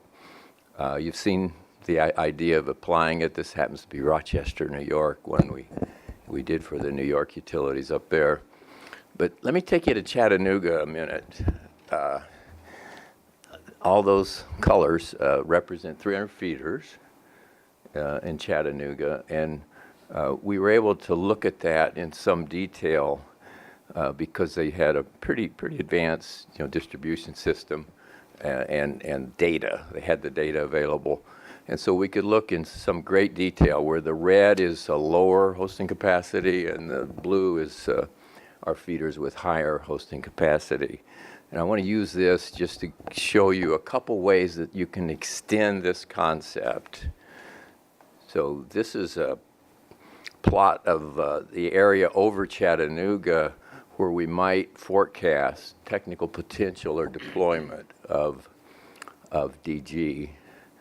And from the darker colors, which are low, higher DG, and the lighter colors, which are lower DG. If you overlay that, then you can look at the availability, the capacity of the existing system, and you can see that over on the east there, we're in pretty good shape for hosting. To the south, it might make some sense to make some investments if you were planning. And so you can kind of use the tool to do that, and then you can begin to think about something like smart inverter, which you've heard a lot of over the last few days, I'm sure. But and applying not only the power electronics that allows it connected to the grid, but actually some grid support that you can get from those systems. And I wanted to bring that up again because we've got some graphics that kind of show how that would change the picture. This one is just a 1 day, 24 hours. The blue curve is the upper is the load at a typical residence. Add solar to the roof. And what we can show is if we change that from a standard inverter to a smart inverter, we can do something to regulate and better regulate the voltage for that one customer. And then you can apply that across the whole feeder, and you can see in this picture where I'll go back and let's look at how this hosting capacity might change. If I switched out and set up, as Mike points out, you got to get the right settings, all these systems. And now this same one case I was looking at on hosting capacity, we went from about 1 megawatt to about 2.5 megawatts on that same feeder just by changing out the inverters. So it's a good idea. It's not the only good idea, but it's one we found is low-hanging fruit. In this slide, I'm showing Chattanooga again with a whole bunch of different mitigation, and that would include mitigation on the grid side, investments in the grid, operational changes, or non-wires. And so we were able to kind of turn Chattanooga blue here by applying storage, could be one, smart inverters on the customer end, demand response could play into that, smarter grid, as an interactive, or investments in the feeder. And it's all those mitigations are kind of a decision, right? It's that the utilities face and commissions, I guess, are going to face. And I wanted to finish with the tool that we've developed for hosting has been able to be extended. If we go back to that process where we're going to have a more automated procedure for connection, we can actually plug these analysis tools into this larger, megawatt part of the decision of installation, and you can the tools can help computer-aided support of those kind of decisions. So a lot of progress, but things to do. I have my unofficial scorecard for all the DER here, from safety, grid support, ideas to actually in practice, and that's where I wanted to end. We're moving from accommodating these resources to integrating them. We think it's a good idea. Tom, thank you very much. Very much appreciate your presentation. So what we'll do now is we'll open up the dais for questions for all four panelists.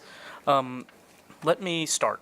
So we have spent the last couple of days talking about infrastructure, mainly so grid infrastructure, platform infrastructure, and now we have pushed over to the end user side. The customer side, and I think we've always had the lens of that.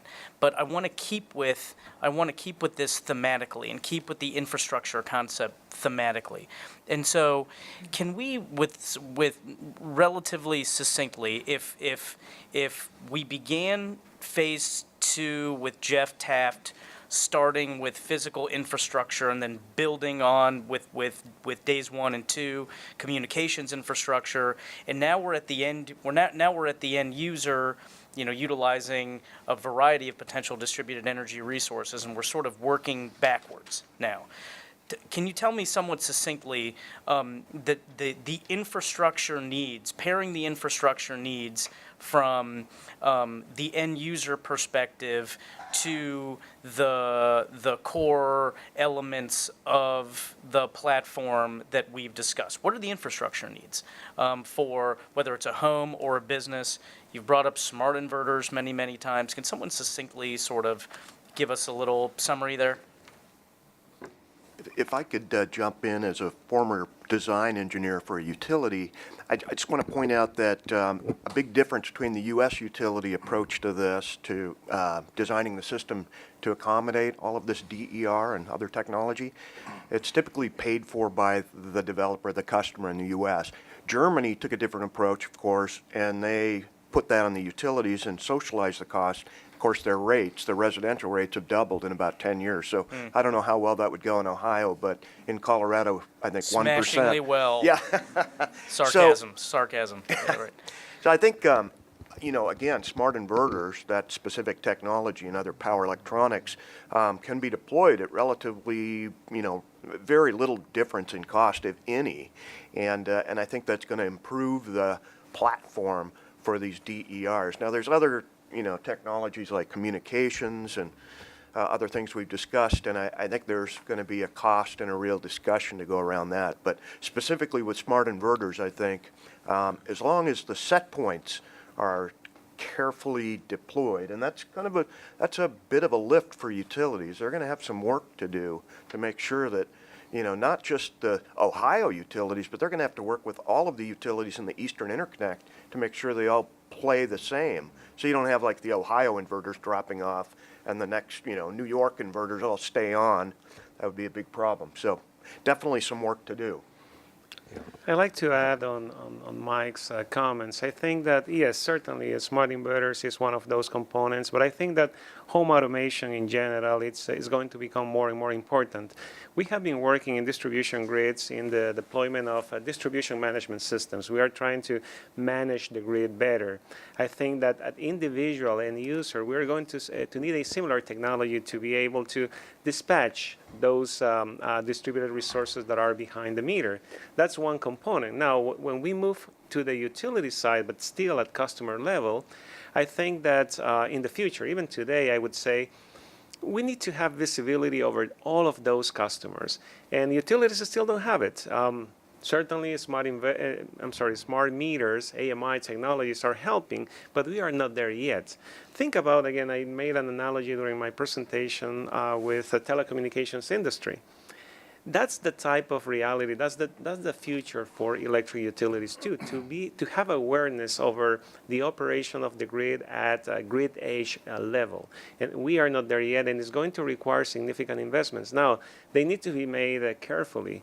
How those investments are going to be recovered is still an open question, and that is the realm of the Commission. We need to be careful because, as I mentioned before, and my colleagues also mentioned this, grid defection is an important concern. The possibility of customers of deciding to disconnect from the grid. So think about the fact that utilities may invest in all of these technologies that we are discussing, and then customers eventually may decide to disconnect. If distributed resources become reliable enough and economic enough, that is a possibility, grid defection or at least load defection. So we need to think about new business models to allow utilities to recover those needed investments. Yeah, so it's a fair question, a fair answer, both of you, fair answers. I think we're probably getting ourselves to a point here where we are, it's getting more and more challenging to discuss infrastructure needs without discussing the marketplace that may be created from this space. So duly noted. Let's talk about standards, because you all have talked about, you all discussed standards in your presentations. So look, my I guess first, a very elementary question about standards and the regulator's role with standards. Does it make sense for the regulator in this space to say, we want for all the players, okay? So without talking about compensation models, without talking about the players in the marketplace, to adhere to very specific standards? Or does it make more sense for the regulator to say, we would like for you to adhere to industry accepted standards because those standards can evolve over time? So I think standards have gotten ahead of being ready to integrate all these materials. I mean, we're pretty proud of our standards. You probably heard yesterday or the day before about the defining grid functions. There's becoming a standard, the ways of communicating, but and the technologies are coming faster than we can deal with them in some cases. Solar's one, but storage and all the other end use. It's getting the grid ready to really best utilize these. To me, that's where utilities are going to need some help from you folks. Chris? So as a former state regulator staff, that's a question that plagued my prior two commissions as well, is how involved should commissions get involved in the standards? What I will say is standards are incorporated by reference in all sorts of things regulators do, the least of which is interconnection tariffs. Sure. Those all rely on standards. What was done in California for Green Button, which Michael Murray talked about yesterday, is California PUC explicitly said to enable access to data, to do that you must rely on the standard, and the standard that was decided was ultimately Green Button. One of the things I do want to note to your first question, Chairman Hawk, which is what else, what else infrastructure-wise are we talking about? At the risk of blowing up the whole topic of convergence, making sure the consumer has Wi-Fi. We're relying on so many pieces inside the home to access all this stuff, and making sure the consumer has the Wi-Fi to support all that is a consideration that I think, as the telecom side of this discussion, that's still sitting out there, which is within the jurisdiction of the commission, which is a different topic, and we can talk about that later. But it's a consideration to think about if we're assuming all these technologies are happening, which they are, and to make use of them, we're assuming the consumer is doing some home automation, which many consumers are, but there are still going to be it's fundamentally reliant upon the consumer having the ability to connect to the internet. Right. So just think about that going forward. I guess that first question was really directed at the concept of, okay, so we've got this whole world of DERs that's advancing out there. It's not just solar anymore. The issue of EV charging stations is something that is, frankly, being brought to our doorstep by various parties. And so, I guess my question was, if I'm just going to use an example, let's say the Hawk household wanted to install an EV charging station in their garage, or let's say that Hawk Regulatory Consulting LLC, wanted to install a myriad of distributed energy resources on its sprawling 100-acre consulting campus, right? From my lens, obviously there's a process that you go through with the utility, etc. But in just working backwards towards these sort of core elements of the platform, what are the pieces of the puzzle that are needed, but forget about who pays for it for now. Forget about who pays for it from now. What are the necessary pieces of the puzzle? Because over the last few days, we've done this, right? And with this panel, we're now with whatever I'm doing right now. We're now, if the end user's here, if the end user's here, we're now doing this. And so I just want to make sure that we flush out those infrastructure pieces, either with this panel or the next. And maybe the next panel, maybe Mahila, do you think the next panel is the more appropriate venue for this? Okay. So that was really my question, is because this is really about educating us about, frankly, something that I've said initially that we're sort of out of our element on, which is like really, the hardcore core infrastructure necessary to proliferate this space. Julio. Yes, and I want to reiterate about control systems, advanced control systems at end user level. And the reason is inside households, electric grids are going to become more complex too. We already have distributed resources, but we'll have more automation. That's the trend.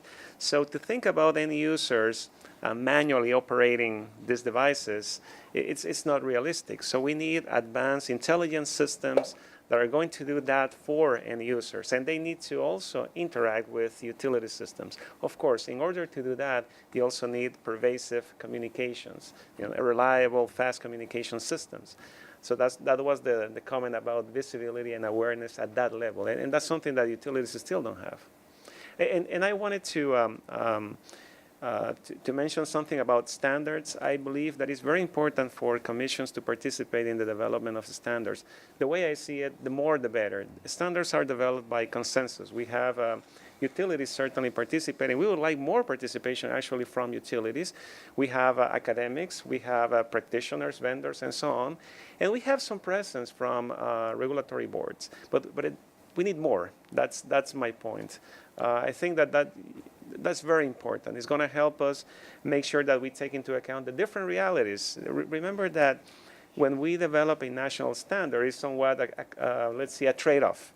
Now, you can take that standard as a reference, and then you can take parts of it and apply it to your own reality and complement it with feedback from local utilities, feedback from local stakeholders. But I think that the overall framework provided by standard is very useful for commissions. Okay, Michael? Just to comment on both your questions. First, I think involvement in standards is an important aspect for the PUC.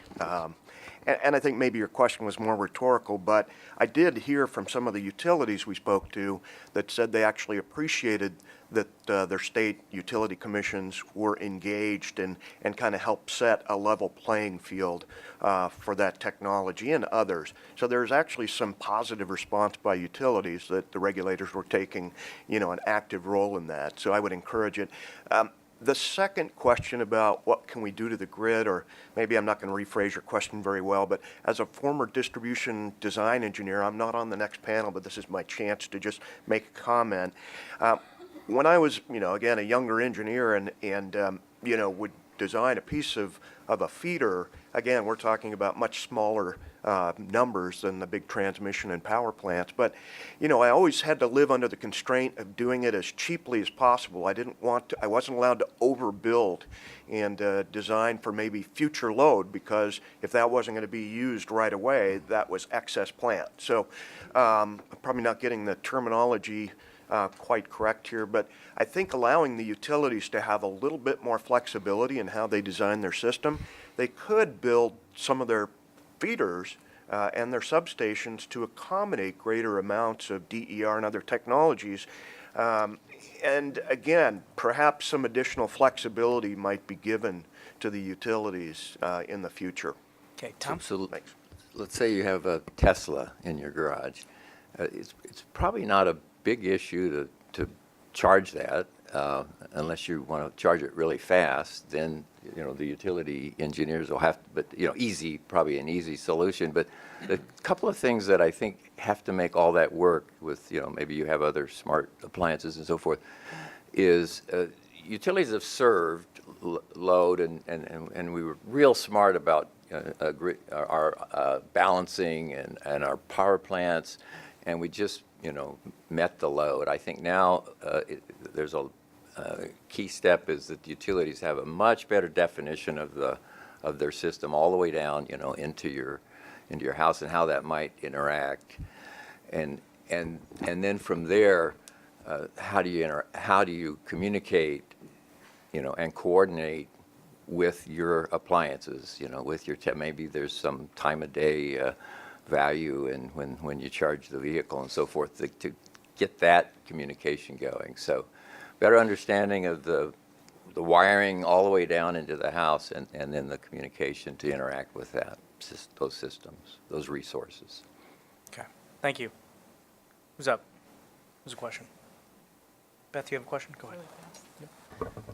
Thank you. The chairman covered a lot of what I was going to ask, but Michael, I wanted to know on slide 12 that lists the interconnection practices of U.S. utilities. Could you Right. talk a little bit about that? Because I noticed Ohio is not colored, and I was trying to understand Yeah, that what was the slide was showing. with 3,250 utilities roughly.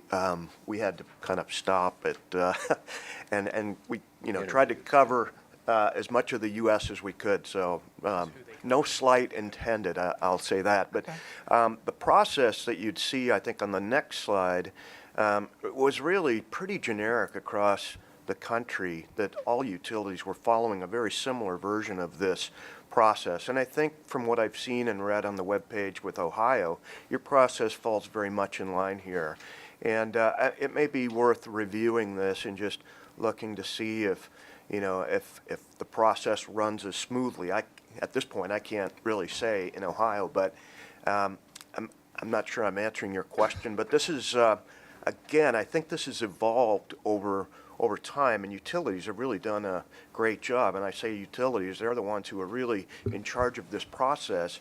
And they're doing a better job in terms of getting through it with less time and money, as well as not necessarily having to mitigate so many challenges on the system. And they're doing it faster, especially those utilities that have got tens of thousands of these systems on their grid. So experience really matters. And Tom may have other comments on this. I don't know, because EPRI helped with covered this it. effort. Okay. Yeah. Okay. This is who we interviewed on the map. I see. Yeah. Okay, thank you. Yeah. Tom? I just wanted to follow up a little bit on Commissioner Trumbull's, and maybe Chris and Julio might respond to this. when we look at doing more in integrating DER and expanding standards and such as this, I mean, are there other states? I guess California was mentioned a good bit. I assume that that's one of the states that we might look at if we wanted to look at other states. Does anybody have any response to that? Okay. Yes, and you're right. California has a Rule 21, and basically they decided to go ahead with Rule 21, and also they have been working quite a bit on smart standards. They have working groups, and they have conducted several different workshops and activities because they realize, well, the future is here today for them, and they couldn't wait longer for let's say industry standards to be developed and approved. So California is a good example. Now that IEEE 1547 is going to be approved, I think that we are somewhat to a certain extent catching up with them to a certain extent. Another example is Hawaii. The Regulatory Commission in Hawaii, they already approved a certain smart inverter functions. And they did that ahead of also 1547 and others. So that's why, and let me go back to the comment that I made before about participation from commissions and also utilities in the development of standards. At the end of the day, utilities are the ones who operate the grid on a daily basis. So that feedback is very important in the development of standards. And to reach consensus is also very difficult. It's a long process. So probably that's one of the reasons why 1547 took a little bit longer to be updated and approved. With participation from industry players, that could be resolved. But yeah, returning to your question, I would say that Hawaii is an excellent example. I always highlight Hawaii as a sneak peek into the future because their penetration levels of DG are very high. They are over 40% in terms of installed capacity of DG versus peak demand, which is impressive. Besides that, they're an island system, so their system is different. It's weaker in electrical terms when compared to the mainland. So that provides additional challenges. So if you are able to solve those challenges in Hawaii, that provides a lot of valuable lessons to the rest of the U.S. So Hawaii also has Hawaii and Arizona have two additional examples of understanding how far can the grid be pushed in integrating solar. So the grid generally is going to operate at 60 hertz, and there's a band between 59.5 and 60.5 hertz that the grid traditionally has to operate in. Because of the significant amount of solar in Hawaii, they've actually been able to push those boundaries to well beyond what the standards say the grid's safely capable of operating at. So they have a very different ANSI band on the distribution system because of the sheer number of solar on there. Arizona is also investigating similar considerations on how safe can the grid be operated with a lot of solar being put on it, moving beyond the existing assumptions around the hertz, around the voltage and the frequency. One thing I think you have to think about is that the timeline I showed for California. They did technical screening in '99. 15 years later, they added smart inverters. You won't have that kind of time, I think, to take some of these actions. Just one. I think we're good on that question. Dan, go ahead. In this phase two, I think one of the first learnings we got is we need to have a strong grid before we can have a modern smart grid. And we also have heard that I think it's some consensus that the deployment of a modern communication net on the utility side is critical, as well as the deployment of AMI on a widespread basis, distribution automation, circuit reconfiguration technology, also a good thing. Volt-VAR optimization, good thing.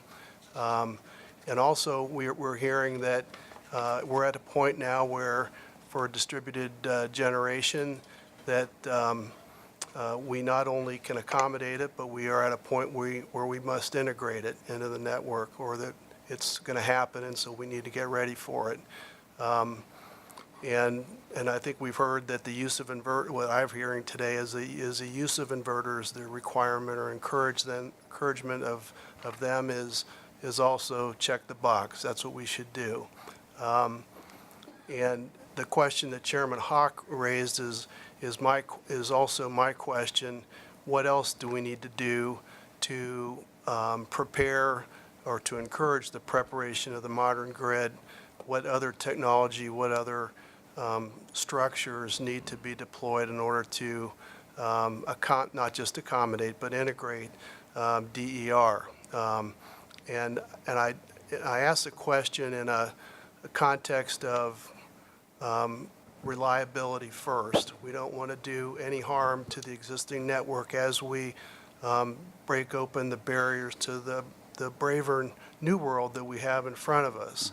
And so my question is, besides, in addition to standards, which are also a no-brainer to encourage or require their adoption in connection with DER deployment, what else would you suggest, either in the way of technology or approach? And just to give you an example of what I'm thinking of in conjunction with first do no harm is, should we take steps? Should we walk before we run with regard to DER? Should the deployment be encouraged on a demonstration scale first, or on a limited scale before we have we give the green light for a rush forward and do it on a widespread basis? And in that regard, I'd also just mention that we heard from our utilities yesterday that there's a variation in the degree to which they have upgraded their foundations to accommodate some of these new developments. So in that connection, what else besides encouraging, requiring standards, encouraging inverters should we do to make ourselves ready for DER? If I may, I think that technology and infrastructure are important, are vital, I would say, but they are not enough. We need to go beyond that. We need to go to updated practices, engineering design, planning, reliability practices, operations practices as well. We need to look at the regulatory side. We have been talking in the industry a lot about grid modernization. I think that grid modernization needs to be accompanied by regulatory modernization too.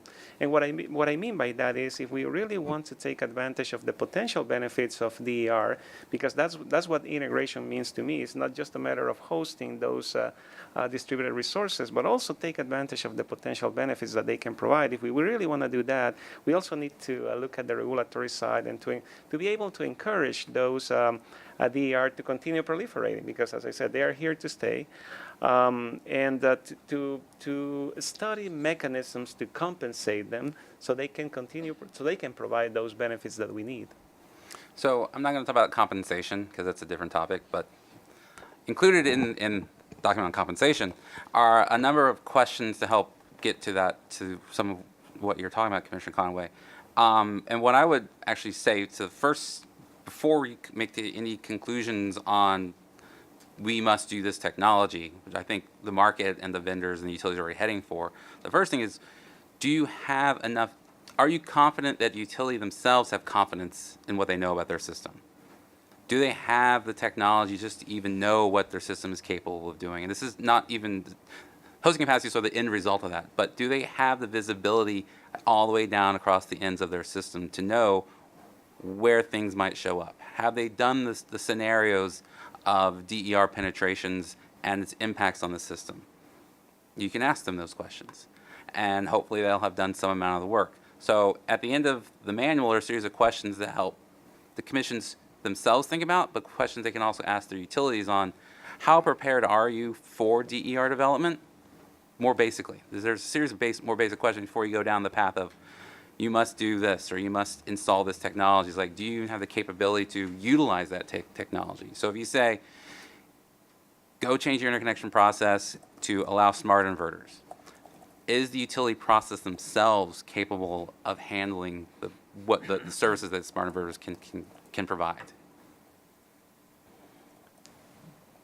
One follow-up question that your answer your response just reminded me of, Chris, and I think it might be, I'm not sure whether Julio or you first mentioned it, which is that there's a need to have the utilities be capable of seeing to the edge and even beyond the edge into the premises in order to understand what they're accommodating, facing, contending with. And we've talked over the last 2 days, 3 days now, about having the need for a robust communication system, which to me is sort of in the same space as being able to see what's happening. But what is it? Is there any specific technology that you have in mind, or any specific approach that you have in mind, not just generalities, but what do you need to be able to see to the edge and beyond in the manner that you indicated would really be helpful for the utilities? So for me, AMI, because that's a data collection point about what's happening at the house, and some form of an ADMS system that has the visibility with the communication and associated communication network, so that they can get the more real-time information than they currently are getting about the distribution system. And I would add, and this is an expensive technology, but I think that we are moving in that direction, especially if we talk about big data and data analytics, is fiber. And some utilities here in the U.S. are considering that the deployment of fiber all the way down to end users, which is expensive, and that goes back to the recovery of investments and so on. But you need a very robust and reliable highway to transport that data. Commissioner Friedman. I'll yield my time. Mahila. This is a question for Julio.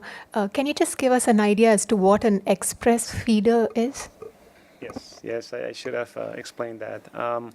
And this is more, this is more suitable for utility scale DG. Let's see, 10 megawatts, 20 megawatts, 15 megawatts. It's a dedicated feeder. It doesn't have any customers along the way. It goes from the DG facility all the way up to a distribution substation. So that way you avoid causing problems to feeders that have customers. It's an expensive solution too, yeah. Is that it? Okay, we are going to break. We will break till 11:20. It's 11:05 right now. Panelists, thank you very much. Wonderful presentations today. Very much appreciated. Thank you.